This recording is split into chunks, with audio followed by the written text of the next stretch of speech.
Welcome to another episode of Follow the Brand TV. I am your host, Grant McGaugh, CEO of 5-Star BDM, a 5-star personal brand and business development company. I want to take you on a journey through another deep dive into the world of personal branding and business development using compelling personal stories, business conversations, and tips to improve your brand.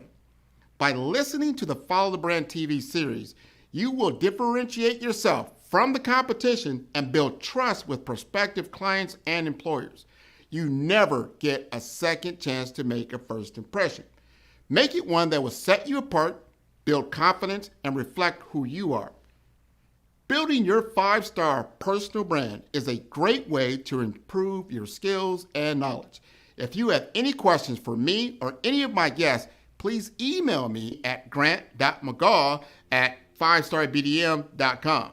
Now, let's begin with our next episode on the Follow the Brand TV.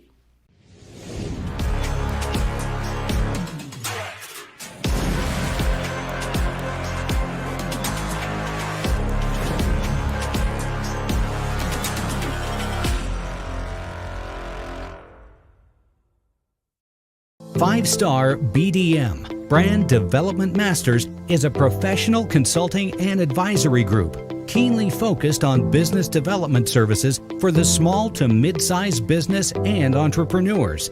Although every business is unique, they often share business development challenges that can be addressed through smart branding. Services include process improvement and operations, digital strategy and transformation, business intelligence, digital marketing, and personal branding. Our business and personal branding company has helped a number of professionals and organizations to optimize and grow. This results in more business, more opportunities, better reach, positive outcomes. Visit www.5starbdm.com today to learn more.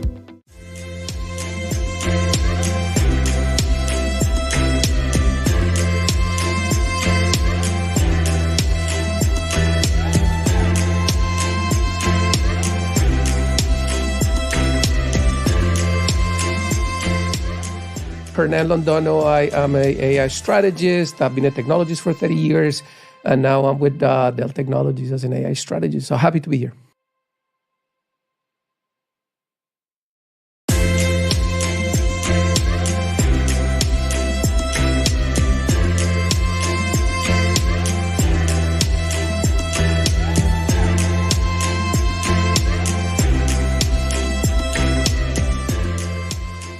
Everybody's worrying about the practical application of anything specifically, let's say cloud. And then in the background, there is this need about understanding what is responsible, what is ethical, what is fair.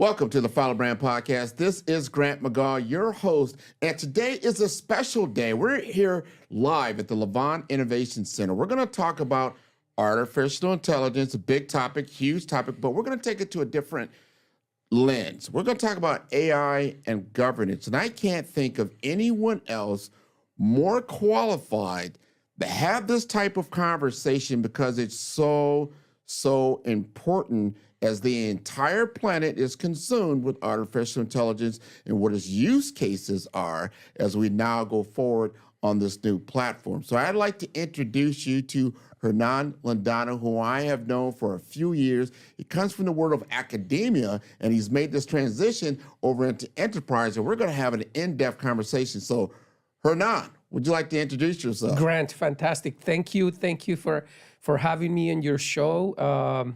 Couldn't agree with you more. AI is the topic. You happen to have picked the topic that is quite interesting within AI, which is the topic of governance. Somewhat philosophical, I will argue, not entirely settled at this point. A lot of things to be yet discovered in AI governance, but happy to be here. Hernan Landano, I am an AI strategist. I've been a technologist for 30 years, and now I'm with Dell Technologies as an AI strategist. So happy to be here. Well, I'm happy to have you here. We're going to step back just a little bit before we get too deep into it, because you have an interesting past. We were just talking about that just a little bit, as you've come from the mountains of Colombia all the way, going to New York, come to Miami, but you were at Barry University for a very long time. I want to give the audience a better understanding of your background, where you're coming from, and then how you got to this point in time. Yeah. Well, listen, long journey. Like I was mentioning, I've been in the technology landscape for now almost 30 years. 24 of those almost 30 years spent at Barry University. And originally I came as a transfer student to the computer science program. And my idea was, hey, I will stay, finish my degree, and then move back to New York. And I found this great place, great program, very innovative. And this is, a while back when I came. Entered the program, and I was hired in the IT department. I didn't know that was going to happen. And I had the fortune of being in that university and in the IT side of things for a very long time. Had the privilege to work with amazing people. Our first CTO back then, John Bobron, the current VP of IT, Yvette Brown. And I had the privilege of serving as CISO, as CTO, for a long time, and learned a lot about academia, and also learned a lot about the application of technology. And part of my academic background, by the way, fitting to say we are at Nova Southeastern University. I was able to do my PhD in computer science here at Nova Southeastern University. So my understanding of this topic of AI, comes from the application of AI while I was a CTO at Barry University, but also from my academic studies, both at Barry University and Nova Southeastern University. And that is a storied background. And I'm glad it has led you right here at this point in time right now. And as we talked earlier, AI is a moving target. It's not just an emerging technology. I would describe it as a fountain of data, of possibilities, things that are happening. It's in the use of so many different people now. How you want to use it for text. You want to use it for video. You want to use it for audio. You want to use it for automation. You want to use it for predictive analytics. There's so many use cases.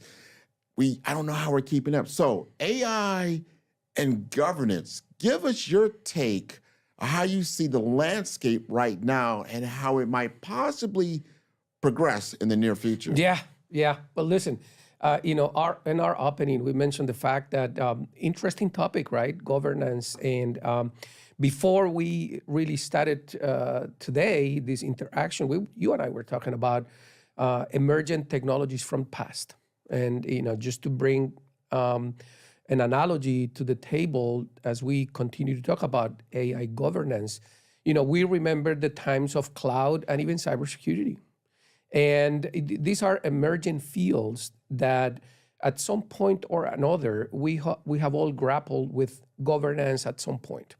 So the emergent technology or the emergent field gets underway and begins impacting society. Everybody's worrying about the practical application of anything specifically, let's say cloud.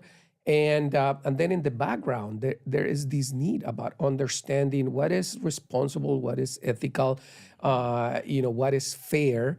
and leads to a governance discussion. And so that's what we're doing right now. So, you and I talked about earlier that we're probably about in the 20th or between 20 and 25 years of cloud. And cloud has evolved at its own pace and velocity. And we're still grappling with cloud governance. So it is always a moving target. So I see this AI governance movement now, understanding that AI has a higher velocity. There's some that have already indicated that technology's evolution moves at an exponential rate. However, AI moves at a double exponential rate. The rate of evolution is much higher. And so understanding that velocity, there is a conflict between governance and the evolution of the technology. The moving target that you talked about is moving a lot faster. So it is an interesting dynamic. How do we catch up? Or should we catch up? Maybe the idea is, should we create governance models that are very elastic and flexible? That's an idea, but definitely it is a moving target. This is interesting. As you were talking, I'm thinking through mobile computing, social media, which really kind of took off in 2009, 10, right after the big recession, right? All of a sudden, social media. And you think about now, here we are in 2014, you talk about governance. We just had some government hearings around, Facebook and Snapchat and Instagram and the use case and what's really happening from a human experience, good and bad, and what that looks like. It can influence elections. I mean, this is really big things. And I remember talking to another guest of mine who brought up some very interesting topic, meaning you have the nation states, like the United States, the European bloc, the African nations, these are nation states. Then you have tech states. Well, these tech states are bigger or more influential than these nation states. And then in between that, you have power and you have people. So you talk about governance. Now, how do you govern all of that? So that's a big wow. I'm not going to step you into that world. It's a big wow. Wow. But I want to bring you into, we have a lot of technologists that are on the call. They're listening. And they want to know is, as I implement AI, am I going to shoot myself in the foot because governance comes in and then I've got to change all my protocols and policies? I mean, how do I move forward with this model? Yeah. Well, listen, there is absolutely, and it's a good question because everybody, it's in a different a place in the journey of implementation of AI. Right? Some organizations and some people decided to start this very early. And AI back then was not what it is today. So to your point about having to maybe change and maybe recycle some things in terms of governance that were adopted in the past, the answer is yes, because the technology is evolving at a pace and scale that we did not imagine. And so, quick example is, think about artificial intelligence probably 5 years ago. You were looking at a lot of predictive analytics, artificial intelligence, but you weren't looking at the ability to produce images based on your prompt. You weren't looking at the ability to produce deep fakes, somebody cloning your voice and cloning your image. So any governance structures that may have existed then maybe cover some portion of AI, but not entirely. And so what I'm seeing now is, at least when I speak to organizations trying to implement AI, is a real desire to begin to understand from the ground up. Do we have the foundational elements? Forget about AI for a second. Do we have the foundational elements that can support the implementation of AI in a more organic way? I'll give you an example. We started today in this podcast to talk about AI governance. But before you get there, you really need to have data governance. Because without data, you're not going to have outcomes in AI. You're going to need data. And so how do you govern that data in terms of responsible use of the data even in absence of AI, may be important. How do you respect privacy? How do you protect security of that data? What do you mean when you say responsible use of the data? So if you go back and you start thinking about your data governance, you have a good chunk that can contribute towards AI governance, right? So the idea here is approach the conversation from the foundational elements and understanding that data is the most foundational block to enable AI. That's probably the best place and the first place where we should all go to begin to figure out governance.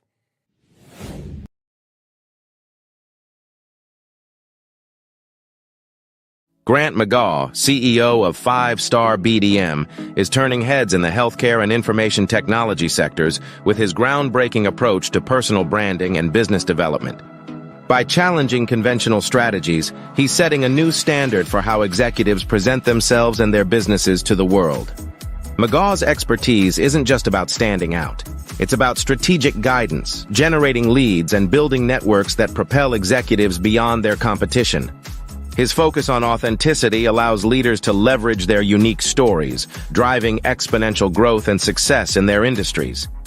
Beyond branding, McGaugh is a fervent advocate for diversity, equity, and inclusion in the workplace. He's committed to helping organizations cultivate environments where innovation and collaboration thrive through inclusive cultures. And for those eager to dive deeper, McGaugh hosts the Follow the Brand podcast. Here, he unpacks the intricacies of personal branding and business growth, offering valuable insights for professionals eager to redefine their identities and share their narratives with the world.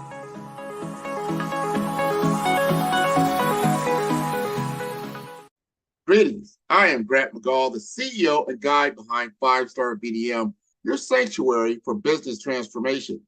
Here, enterprises are reborn through the harmonious synthesis of strategy and state-of-the-art technology, all under the illuminating embrace of artificial intelligence.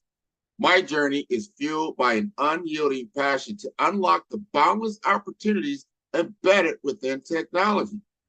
Here at 5-Star BDM, we intertwine with the quintessential values of our clients, meticulously crafting roadmaps that resonate with precision, adaptability, and harmony. We relish addressing challenges, transforming them into stepping stones and guiding organizations to ascend to new peaks by leveraging avant-garde solutions. Our Follow the Brand podcast series is a convergence of pioneering thoughts and groundbreaking ideas, where industry luminaries and revered guests unravel the multifaceted tapestry of technology and innovation. Diving deep into the core of operational essence, we at 5-Star BDM orchestrate swift and transformative changes, refine processes, and amplify customer experiences, all through the eloquence of AI and digital mastery. In synergy with our value partners, we marry technology, tenacity, and creative intuition with ensuring every encounter within your digital sphere is not just functional, but a harmonious symphony of delight and substantial impact. With 5-Star BDM, you're not simply constructing a business. You are sculpting a progressive journey, morphing every opportunity into a symphony of success. So let's innovate, elevate, and thrive together, turning opportunity into success and innovative brilliance. Reach out and commence this transformative journey by going to 5starbdm.com for more information.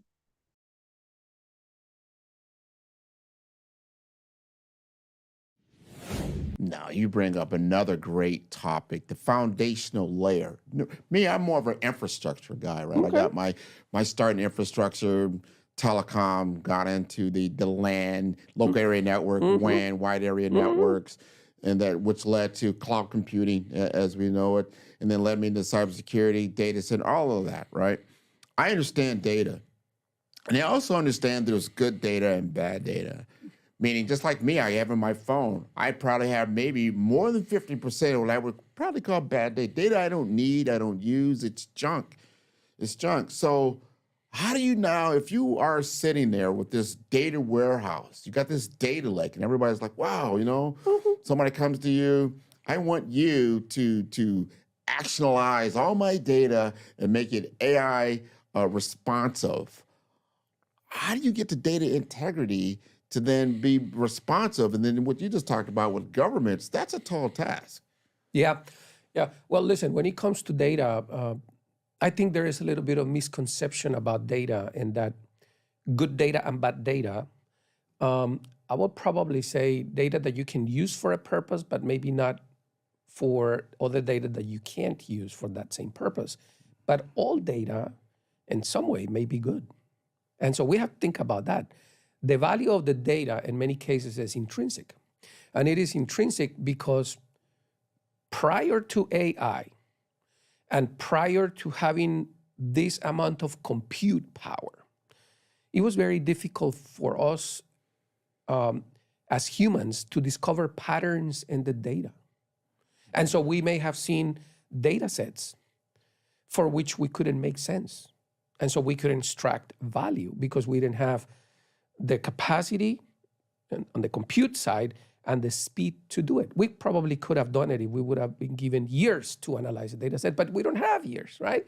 So what we're seeing right now is, we have these data sets, and we have the ability to correlate an incredible amount of attributes and find patterns that perhaps we were never able to see. And that paradigm shift in terms of compute power and velocity is enabling organizations and people and companies to leverage that data set in new ways, right? Not the traditional way, but in new ways, because the patterns are being discovered. And that's the interesting part about AI. Like, what do you do with those patterns that you did not know exist?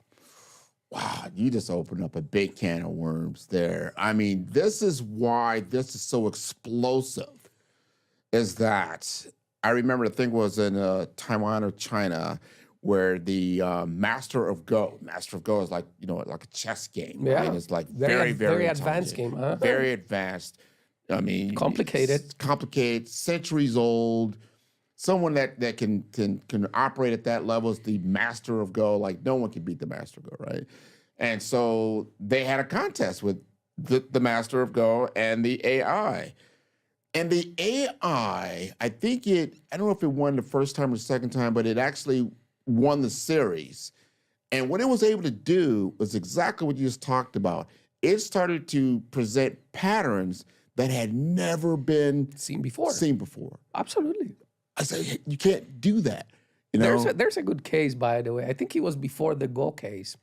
And this was probably one of the very first good practical demonstrations of generative AI, right? And that was a machine called AlphaZero. And that was one of the very first generative AI machines that was programmed by DeepMind. And it was programmed to play chess. And the undisputed champion up until that point was another AI called Stockfish 8. And that was a reinforced learning AI machine. And so it was being fed back with new things that was learning on playing the game. But it was originally fed with all the moves of all the grandmasters. That's how it was programmed. That was the data set. All the grandmasters, their moves given to Stockfish 8, it ingested it, learned, and it was undisputed. Nobody could actually win against that machine. AlphaZero came, and AlphaZero, being a generative AI tool, was not given any moves. None. Zero. The only thing that was given was the rules of chess and a mission. And the mission was you have to win. And he generated all the moves. He trained itself. And he played 100 matches against Stockfish 8. He won 26, and the rest were draws. Stockfish 8 was never able to defeat AlphaZero at playing chess. And the grandmasters were pulled onto analyzing the moves. And they were wowed. They're like, we have never seen this strategy ever, including sacrificing the most important piece in the chessboard to win a match. And a lot of people was paying attention to that because, chessboard, in some cases, battlefield, right? So the implication of that was, okay, what if we put a generative AI to operate in a real battlefield? Would that AI sacrifice some of our own pieces?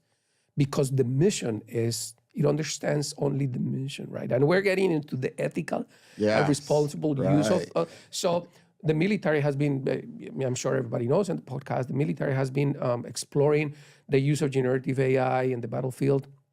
There's an article that came out maybe 2 days ago.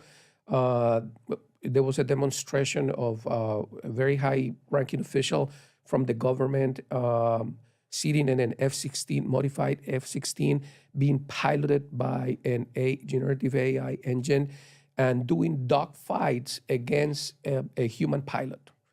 And that's not classified as being published. There's a lot of, 2 days ago I saw the article, and everybody's just mind-boggled. It's a place where now you have to really define responsible and ethical use in a context where lives are at stake, and there's nothing else higher than that. That is so key. We've heard these scenarios about, does the AI, like autonomous vehicles, right? Yeah, does the absolutely. AI, avoid an accident? Does it run over someone else to protect?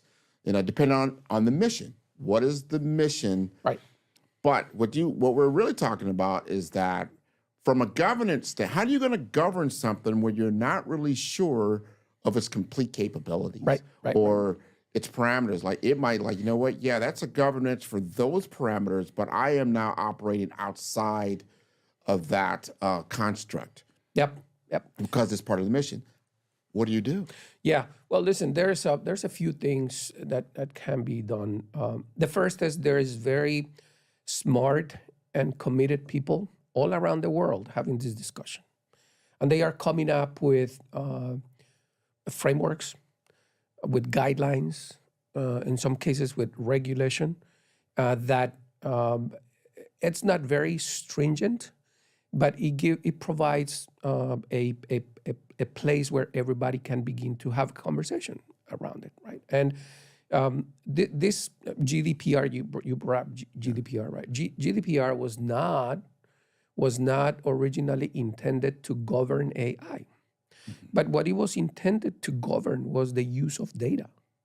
So a lot of people that is looking for frameworks for AI governance are already looking at GDPR because, to begin with, it provides a very good foundational guideline for the responsible and ethical and even compliance in the use of data. And so we do have examples. Now, so that's one thing that we can do, right? We can begin to look at things that exist and adopt them, and if we need to adapt them to fit the AI model. The other thing that we can do, which I believe is exactly what we're doing here, is we need to have conversations about this, right? And today we're having conversations around, some of it is somewhat the technicalities of AI and the use of AI, but we're having conversations also about, what does it mean to govern AI? And the conversations that we need to have, I would argue, need to happen in the context of a lot of diversity of opinions,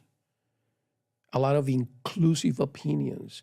You and I may think differently, and this is a moving target. That's how we started today. So if it's a moving target, difficult for me to say that you're wrong.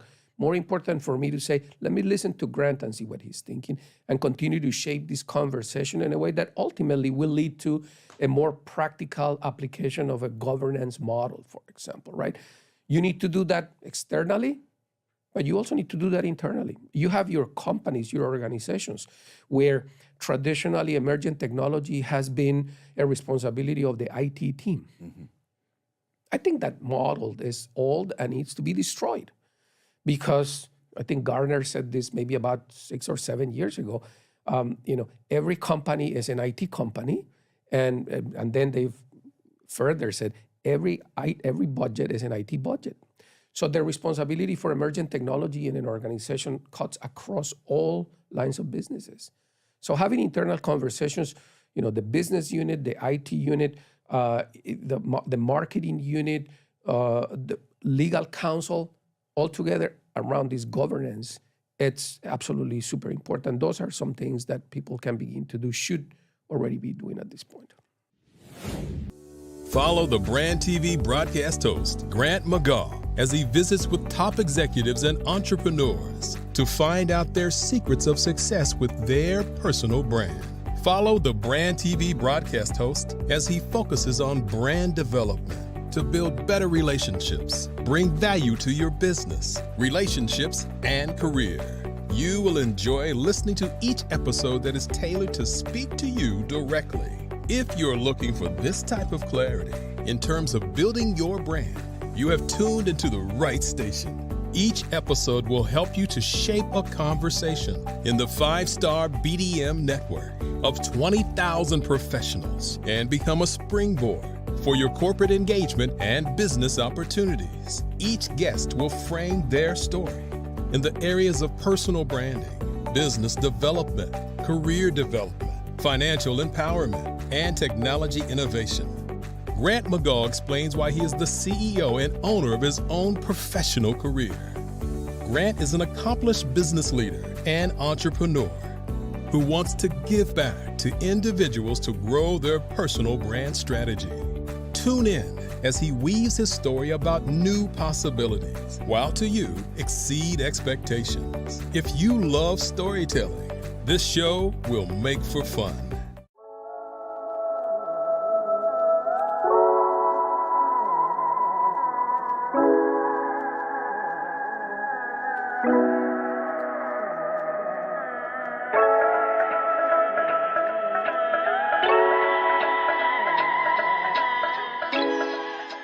I'm a technology strategist, and what that means is I sit with businesses, I try to understand where they want to go, how they want to get there, and figure out how we use technology to get the business there. So my role is actually very simple. It sounds complicated, but it's very simple.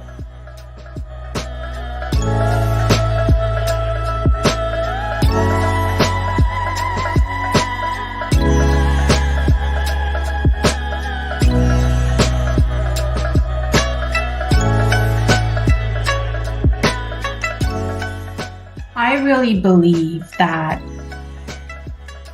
you have to find your purpose in technology. And no matter what you do, and this could be true for every function, technology, accounting, or whatever have you, right? You have to find your purpose. And that can be hard today in technology because there's so many different things you can do. There's software delivery, cybersecurity, there's virtual reality, there's IoT. I mean, the options are endless.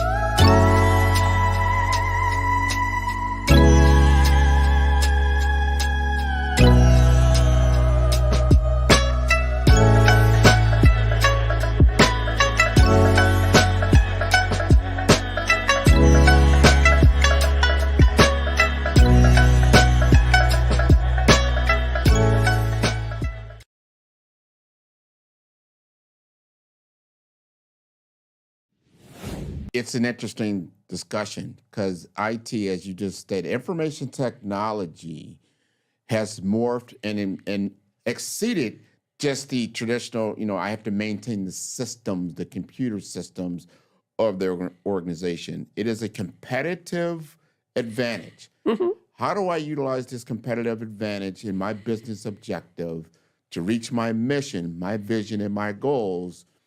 Because this is a tool. Now, getting back to what you were saying earlier, which I love what you just stated about governance. Think about what I talked about earlier about the nation states. Nation states are governed, like in the United States, by a constitution. Mm-hmm. You have certain amendments there, right? You have the right of free speech. So then how do you work that when you start thinking about an AI?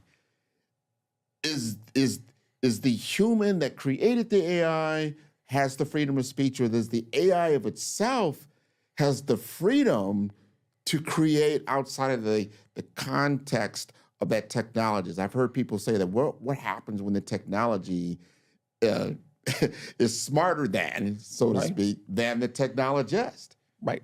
And I will say it in a different way, because this is a fantastic question that you're posing, and I don't claim to have the answer for it. I'm going to be very transparent, but let's not talk about what happens when the technology is smarter than the human. Let's ask the question: what happens when the technology is very difficult to discern whether it's a human or it's technology, right? The fidelity of the experience interfacing with the technology is so high that you don't know if you're interfacing with a human or you're interfacing with an AI. So I'll give you an example. I was coming over here today, very excited about this podcast, and I was listening to the news.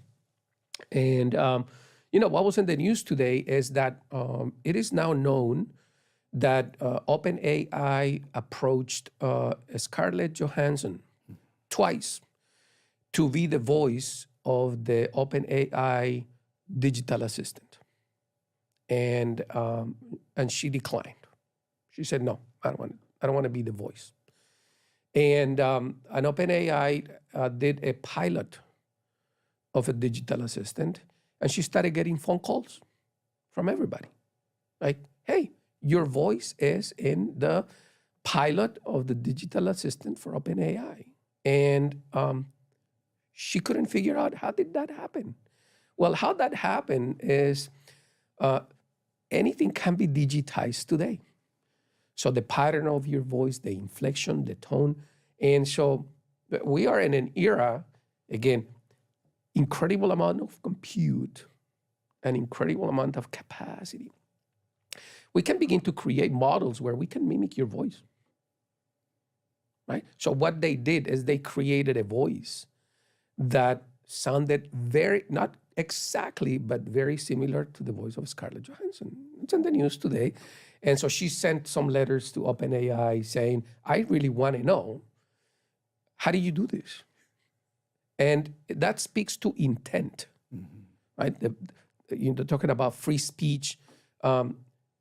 What was the intent to create a voice similar to her or hers, or it was just a random occurrence? And is there a legal grounds to say, what if they change her voice, and then they do a random voice for that digital assistant, and it sounds like your voice randomly? What then? What is the legal recourse here? And by the way, I said her. So all of this happened because there is a movie called Her, Right. which I'm sure you're familiar with, Yes. from 2013, I believe. And it is a movie, but just for the audience, in case they don't know, it's a movie about a person, a man, who engages in a relationship with an AI voice. And it's a romantic relationship at some point. And the fidelity of the AI is so high that it lends itself to a romantic relationship. And the voice that is her in the movie is Scarlett Johansson. And that's how the whole thing came about, using her as the voice of the OpenAI digital assistant. So we're in a world where these things are happening, and we still don't understand the legal grounds for one thing or the other. We've got to relook at these things foundationally. Well, What is what, and what are your rights and what are not? There are copyright laws. Everybody knows that. Absolutely. Like, you can't just make a jingle or a song. You'll probably get sued, or they'll be along with you.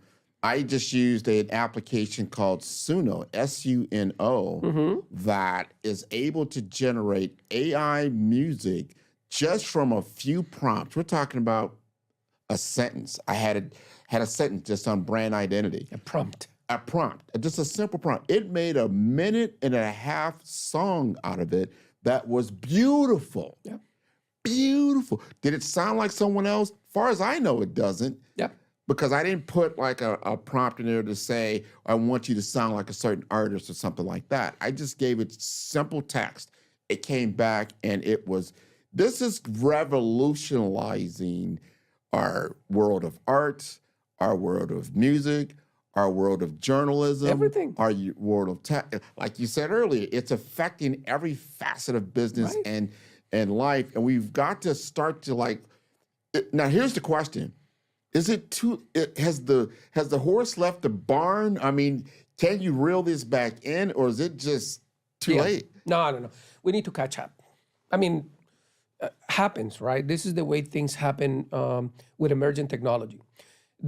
I don't know, at least I don't know of a case of an emergent technology where people sat at the table to begin the creation or the visioning of an emergent technology and said, okay, before we create the technology, let's create the governance framework. It has never, to my knowledge, has not happened. It's always a catch-up game. So yeah, listen, the technology is moving and everybody begins to see how it's affecting different elements in society. And then we are, as a human race, we are reasonable in many ways. And we say, okay, well, there's something we need to do about it. This is not going the way we want. So we need to do something about it. And that's normally the governance piece. We got to do that. Remember Napster? Remember that? Yeah. With music, right? It got out there. People were like, wow, I can download any music from anybody at any time. And people were doing this right and left. And then finally it got to a congressional state, right? Yeah. And then they passed some laws. And then, Napster. But the technology is still in existence. The streaming services, you can stream everybody. You have Pandora, you can speak to your Alexa, hey, I want to listen to this and that. That technology didn't change. Absolutely. So there's the setting, the technology, and then there's the setting, the governance. But, for AI, I'll say what we need to do is, if you're an organization and you are already using AI, or you are already beginning to think about using AI, you probably need to take a little bit of step back, right? And one of the things that people can do, we did this in Dell Technologies, is you have to create some, at the very least, principles for the use of AI, right? Things like the use of AI, or the AI that is created, needs to be beneficial, or it needs to be equitable, transparent, responsible, accountable. These are principles that will guide your governance. And so you don't end up in a case where, OpenAI is going to have to probably honor the request from Scarlett Johansson and say, this is how we created this voice. That is explainable AI, right? That's what we're talking about today. Today we're talking about, do you have a process internally in your company to where if you need to explain something to somebody, you can, right? Algorithmic transparency. How is this algorithm creating this output from these inputs? What do we know that the algorithm is not biased? How do we identify if the bias is intrinsic in the data, and what can we do about it? One of the things that you and I have not talked about today in relationship to the impact of AI is the magnifying and the amplifying effect it has, right? Because of the capacity that we have for compute and the velocity. So if there is intrinsic bias in data and we unleash an unchecked AI on that data because of its exponential capacity to grow, we know that if that bias exists in that data set, it will be amplified many times and very fast through the AI. And so how do we put balances and checks in the production of that output to make sure that we don't amplify biases that are intrinsic and maybe historic in the practices of companies that exist in that data? And that's governance. That's creating audit trails. Do we create this output through AI and we just feel good about it? Or should we have any place in that journey where we do an audit and we say, okay, but let's see what happened here. Specifically, what data was analyzed, how did it happen, what was the output, this and not that, and are we maybe negatively affecting, let's say, a segment of the population because our training set only reflected this other segment of the population? All these are questions related to that governance model. and the principles that we need to have to govern how we use AI in companies. There's no question about it. Right now, anyone can go, even when you use Google these days, it's biased in a way that it'll give you results that aren't necessarily reflective of who you are from a cultural standpoint. Just automatically. You haven't given it any cultural indications, but that's just what comes back. So you already know that the data is somewhat skewed because it's going to reflect whoever built it, right? So whoever built it, usually their influence is going to be more amplified than anyone else. We have to understand that and understand how we're going to we have to govern it to a certain degree. There's no doubt about it. But what is that going to look like? We don't want to limit freedoms of creativity that are out there. We might be able to discover things that we're grappling with, let's say with cancer, right? Or with any other kind of human ailment. You know, there might be the solution for a lot of the scarcity that's on this earth that could be found out through some of these algorithms. So you don't want to just shut everything down and don't want to dumb it down, let's say, right. You know, but there's got to be certain ways to do it. Are there any specific use cases that you are aware of that you said, you know what, that was a great use of AI and governance and you got a positive result? Wow, that is a very interesting question. Well, what I can say about that is I've seen some good governance models, and I have seen some really good AIs historically doing really good things. So you think about Watson by IBM.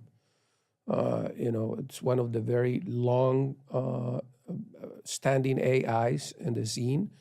And because they've been around for a while, they have gone through a lot of different elements of governance. And if you go to the IBM website and you look at IBM website for AI governance, you're going to find that it's really well explained. But they have had the time to do it because Watson, it's what began to be created in the 90s. So they've gone through a number of iterations. And, you have Watson doing incredible things like, playing chess and winning against Kasparov back in the day. But you also have Watson, to your point, discovering things related to cancer cures and unfolding of proteins and things like that. So, yes, it exists. You can have, and I think your question is along the lines of its governance at a conflict with innovation. Can you have both at the same time? And I think you can. I honestly think you can. Would it slow you down at the beginning? Perhaps it may slow you down a little bit. But I think the general innovation premise of what you can do with AI is not going to change. And I'll tell you why. Eventually, whether you do it at the beginning of the journey or at the end of the journey, you're going to have to worry about ethical and responsible use of AI, and you have to govern it. Because in today's day and age, if the AI does something bad, everybody's going to know. And so it's your responsibility. How do you want it done? You want to find out the hard way at the end when somebody comes down on the company like a ton of bricks? Or you want to give everybody the sense that what you're doing is responsible, right? And begin to implement equitable AI, fair AI, explainable AI, these things that maybe require a little bit of thinking, but also, one thing that we haven't talked about today, strategically, does the AI align to the mission of your specific organization? Because almost every company that I know has a mission, and sometimes a mission and a vision, and they have strategic goals, and then they have operational elements that support the strategic goals. And AI happens to be one of those operational elements. Can you connect the good use of AI to your strategic goals? Because, say, public companies, that's what everybody's looking at. Shareholders are saying, okay, we want to make sure that you're a good company. You can explain if AI is supporting that in a responsible way, right? And it doesn't mean you're going to have to kill innovation. It means good alignment. Is it difficult? Perhaps. takes a little bit of doing, but it's not impossible. So I think there is no real conflict between the two. This reminds me of that movie, I, Robot, right? You have the three laws, right? You have these three laws, and those three laws governed what the robots could and could not do.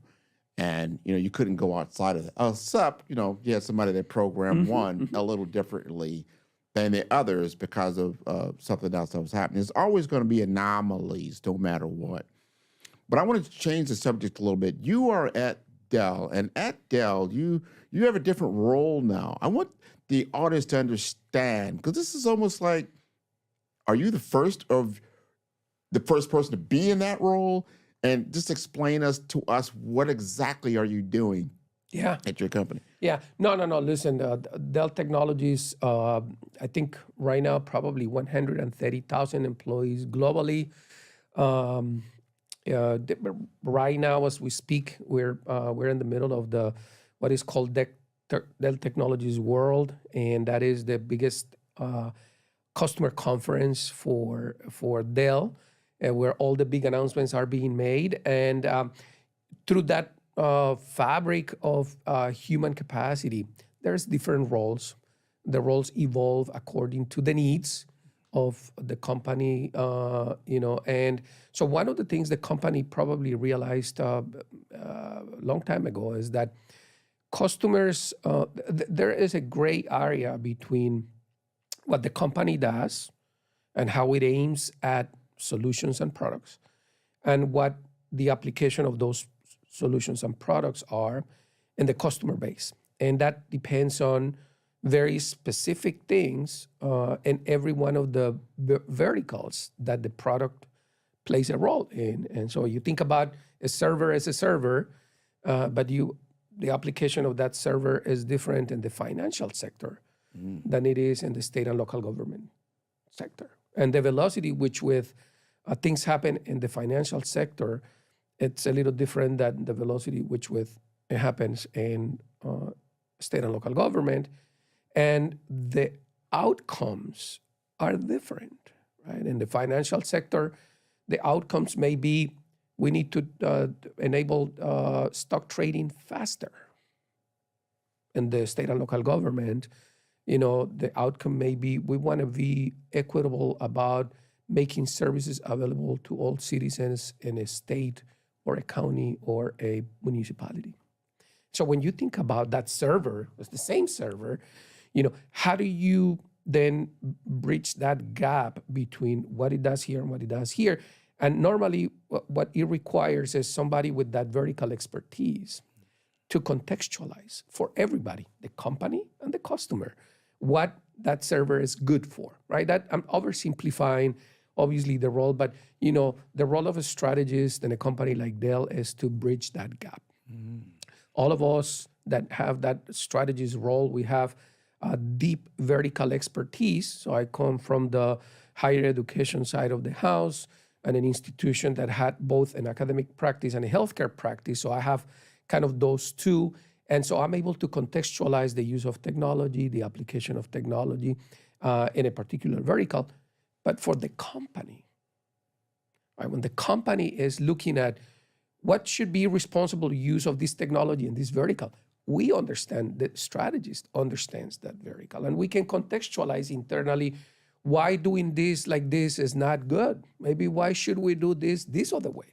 And even why would we say something like this in this fashion and not in this fashion, because it means different things in different verticals. And so, my role is not unique. There's different layers of, the strategist role.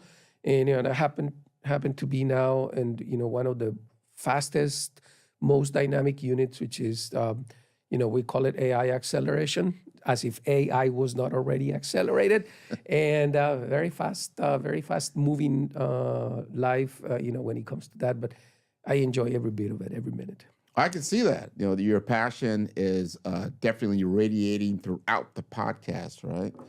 I want you to help us. This is our last question. And this question, talk to us from that contextual layer. If you were talking to the audience, they want to understand, hey, I've been tasked to now implement AI in my organization, I want to make sure that I'm making some fundamental good choices. If you were going to advise a person, let's just say they're from an academic institution like we are right now, what should they be doing and why? Well, I think there's some simple things. I mean, we talked about throughout this podcast today. When it comes to governance, by the way, there's two fundamental models, I think.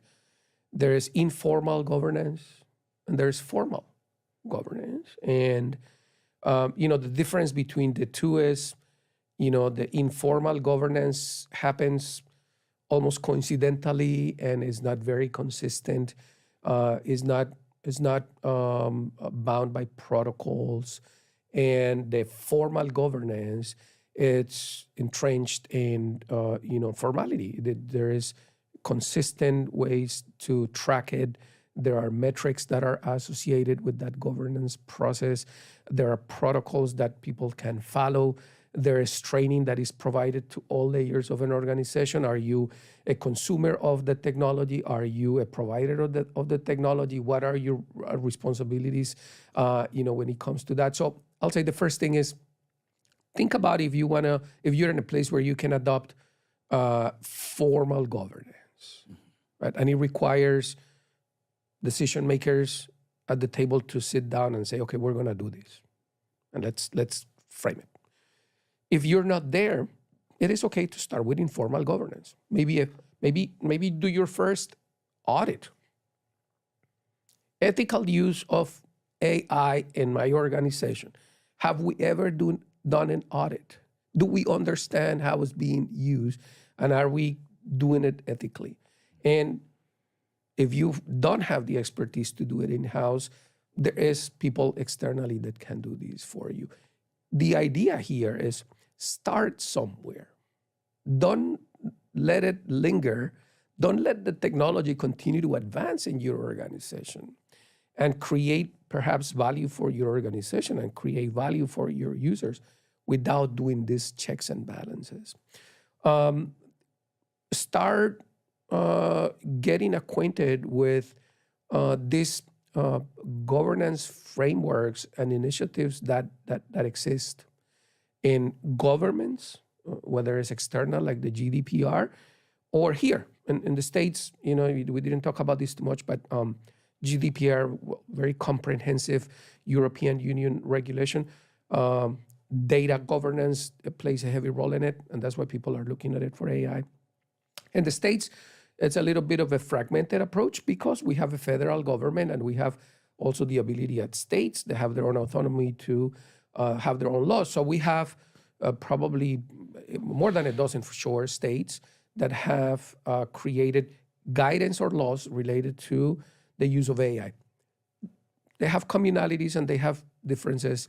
We should begin to understand what those do and educating ourselves about what the differences are and try to apply things internally in our companies. That will be the best advice I can give people at this point. That is excellent advice, Hernan. And I want to thank you for being on the Follow Brand podcast. This has been wonderful. If the audience, and I'm sure people will want to follow up, ask their questions. Yeah. And I'm sure when we air this, like, yes, send in your question because this is very, very important. What's the best way to contact you? Right. So easily to be found in LinkedIn, obviously, Hernan Londono. And I don't think there's too many Hernan Londonos in LinkedIn. So you see my picture and myself with my glasses and a blue suit. That's me. That's Hernan Londono from Dell Technologies. And feel free to email me. I'm open door policy. So hernan.londono@dell.com. This has been wonderful. Thank you again for being on the show. I want to encourage your entire audience to tune in to all the episodes of Follow Brand. You can tune in at 5-Star BDM. That is the number 5-Star, STAR, B for brand, D for development, Infomasters.com. This has been wonderful. Thank you again for being a guest on the show. Grant, it was a pleasure to be here with you. Thank you for the great conversation. You're welcome. tune in for our next show or click on our website at www.5starbdm/followthebrandtv. Thank you.